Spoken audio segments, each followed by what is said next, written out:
Dear Professor Khanna, dear colleagues, thank you once again for your kind invitation for this meeting. I will speak about the renal denervation and the resurrection of the renal denervation. In fact, nothing to disclose regarding this presentation. We know that approximately 2 months ago, we had a new paper from the European Society of Hypertension regarding the renal denervation indication.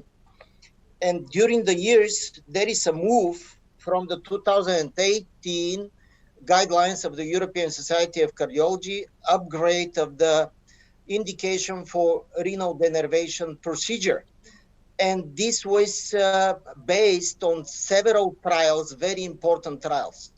So let's speak about the hypertension and the resistant hypertension. Definitely the so-called polypill and multiple medication is not the right decision to control hypertension. And we see into the trials and to the registry, for example, like in this Italian registry from Pisa, that put together the uncontrolled and resistant hypertension is reaching more than 55% of the population in target. So definitely this is a huge medical problem for the worldwide population. And in many of these cases, we have as a resource, as a source of the hypertension that is not controlled, this is the greater 24-hour urinary norepinephrine levels, increased arterial stiffness, higher heart rate, higher systemic vascular resistance. That all of these mechanisms are related to higher sympathetic tone.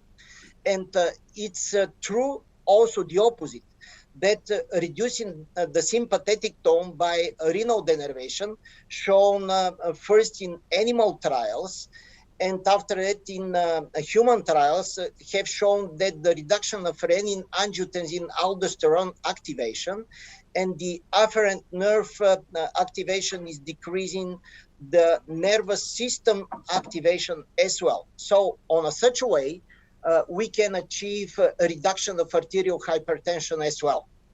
We know very well the results of Simplicity 3 trial that was not exactly negative. It considered negative, but I would say it's neutral. And the Simplicity 3 trial, that was some kind of disappointment for all of us, the enthusiasts, was due mainly to the escape of the sham control group from the control. So, and this led to a difference between the treatment group and the sham control group was not significant. And after that appeared 5 consecutive trials, both with radio frequency and ultrasound ablation that showed different results. And the reason for that was the better control of the sham group and better performance into the treatment group. I mean, better execution of the renal denervation itself. And this was, in fact, these trials, the consecutive trials, have shown much better results. Let's speak about the procedure itself. So the procedure has to be done properly. And we have learned a lot from the Simplicity 3 trial. We have learned first that into the Simplicity 3 trial, 60% of the patients didn't receive, in fact, exact treatment.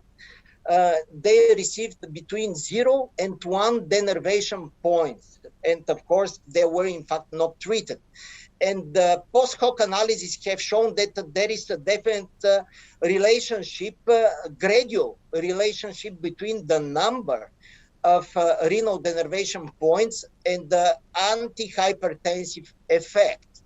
And the second most important, very important fact was that the density of the renal denervation terminations is increasing distally. So the initial strategy to treat mainly the proximal and only the main vessel of the renal artery was wrong. So we have to treat also the distal part of the vessel and circular quadrant of the renal artery. So on such a way, in case of treating 2 4-quadrant ablations at least per artery, we have increase of the renal denervation effect. And we, in fact, named this strategy the so-called Y pattern. It means radio frequency treatment of not only of the main artery, but also the branches in multiple points. And our proper study that was published in 2018 was shown that both the sympathetic and the average systolic and average 24 hours hypertension is better controlled compared to the, let's say, the standard group, only treating the main vessel. It resulted that is better controlled both for systolic and 24 hours ambulatory blood pressure when the application of Y pattern. Just showing a simple case, a 53-year-old male on chronic hemodialysis. We know that these patients are really a very big treatment problem because their arterial pressure is reaching very high level, even like in this case with 6 medications in this young patient. And despite of the 6 medication, especially during the hemodialysis sessions, his arterial pressure reached as high as 193 millimeters of mercury. Of course, this is dangerous. So nothing else to mention regarding his echocardiography or his renal arteries. And after the application of the Y pattern, so treatment of not only the main vessel, but also the distal and the branches, like shown here, both left and right side, and reaching more than 11 points per renal artery with good reduction of the resistance. That is also more than 10% reduction of the resistance of the points is one of the predictors of good success. We have reached extremely good control of the arterial pressure, and even we started with the reduction of the medication on such a way. This strategy is applied by the Simplicity spiral catheter, because the Simplicity spiral catheter has 4 ablation points in one catheter. So this is the strategy to treat more points and also into the branch vessels, because the new version of the Simplicity spiral catheter is on wire. So it's very easily to selectively enter into the branches as well and to ablate more than 12 points per renal artery. With the application both of radio frequency and ultrasound, we have more than 1,100 patients included into the sham-controlled trial that are the best trials to show the results of a medical device system. So this meta-analysis, please note, including the Simplicity trial, despite of the inclusion of the Simplicity trial, these meta-analyses have shown better results with the renal denervation, both for the systolic and the diastolic blood pressure results. And these results were also confirmed by the Japanese registry, the Simplicity Hypertension Japanese trial, showing huge, in fact, statistically significant difference between the renal denervation and only medication group. And this was very important to see the 24 hours control.